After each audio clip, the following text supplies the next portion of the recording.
Mendrika ny fisaorana ianao Andriamanitra rainay amin'ny alalan'i Jesosy Kristy zanakao ilay tokana izay nomena ho anay mba azahoanay izao fahafahana manantona ny seza fiandriananao izao, manana fahasahiana mitondra ny fanatim-pisaorana eto anatrehanao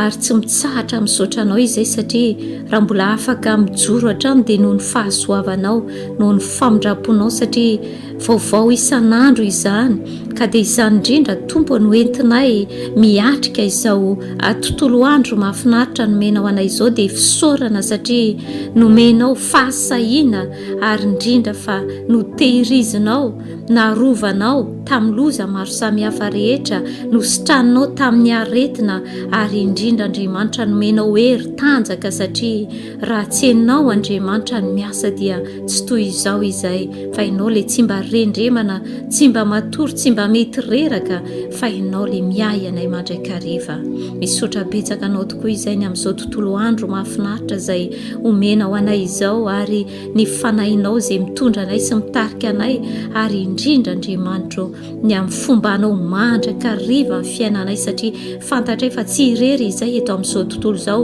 ary ninonina izay rehetra mbola atrehanay, ninonina izay rehetra lalovanay amin'ity tontolo andro ity dia mino izay fa ianao nefa mialoha lalana, ianao no miandany anay amin'ny ankavia sy amin'ny ankavanana, ianao no mitantana anay amin'ny tanakavanana fahamarinanao, manamarina anay amin'izay rehetra alehanay ary misaotra anao indrindra izay ny amin'ny tolotsaina lehibe izay omenao anay, ny ahafahanay Andriamanitra manatanteraka ny adidy amandraikitra rehetra apetraka ao aminay tsirairay avy satria izay tompo dia misy adidy sy andraikitra lehibe izay apetraka ao ka dia aoka hatanteraka ny sitraponao izay amin'ity androany dia ary aoka ampifaliana sy ampitiavana hatrany no aoka andehananay amin'izao anio izao ary ianao fanahy masina anao ka nolotsaina anay hatrany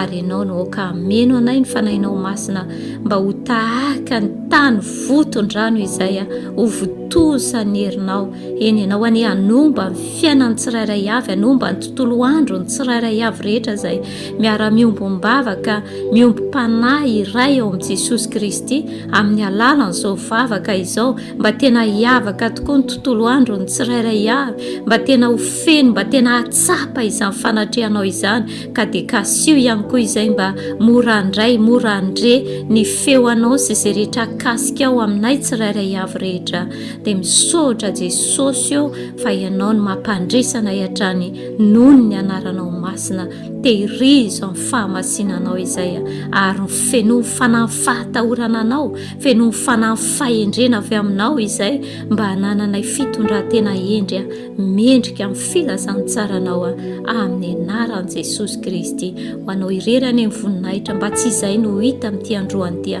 fa Jesosy Kristy aoka ianao ny hitombo hatrany ary aoka ianao ny hampalalaka amin'ny fonay mba hanjakana ny fitiavanao bebe kokoa mba hijerevanay ny hafa araka ny fitiavananao, araka ny fijerinao dia misaotra raha eo fa ataonao izany tanterahinao amin'ny tsirairay avy ilay teninao manao hoe ny fiadananao izay mihoatra amin'ny fahalalana rehetra hiaro ny fonareo sy ny fihevitrareo amin'i Jesosy Kristy dia ho tanterahanao amin'ny tsirairay avy izany ny fiadananao any hameno ny sambatan'olona amin'ny isa tokantrano rehetra izay miompanahy miara-mivavaka ao amin'ny alalan'i Jesosy Kristy sy ao amin'i Jesosy Kristy. Amen.